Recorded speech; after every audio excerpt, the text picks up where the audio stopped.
Un week-end de mars comme celui-ci, le site du Pont du Gard aurait dû accueillir près de 2000 visiteurs.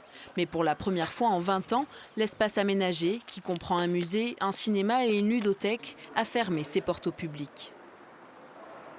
Je crois que c'est ça qui est le plus marquant pour le moment, c'est le silence. Et on retrouve le Pont du Gard silencieux. Une décision difficile à prendre. Si le site reste fermé jusqu'à fin avril, le manque à gagner sera de près de 600 000 €. Mais pour le directeur, pas question de fuir ses responsabilités. D'abord pour préserver les agents du Pont du Gard.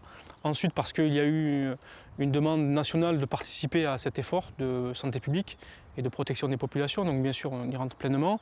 Et ensuite parce qu'il faut aussi protéger les visiteurs en leur disant ne venez pas inutilement vous regrouper au Pont du Gard parce que c'est aussi dangereux.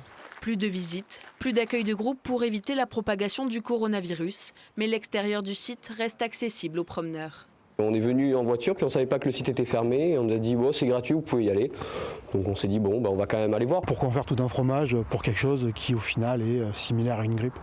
Dans ce bar-restaurant de Vers-Pont du Gard, à quelques kilomètres de là, le coronavirus n'inquiète pas non plus les habitués, mais ici aussi, la gérante a pris la décision de fermer son café jusqu'à nouvel ordre. Quand je voyais le nombre de gens qui venaient, qui pour moi ne faisaient pas vraiment attention à ce qui se passait, moi, ça me mettait mal à l'aise par rapport à moi et ma responsabilité vis-à-vis de la communauté et puis le village et les gens qui viennent de loin en fait. Chaque jour, de plus en plus de lieux accueillant du public ferment leurs portes. Et que les habitants le veuillent ou non, même loin de la foule et des grandes villes, le coronavirus risque bien de bousculer leur quotidien.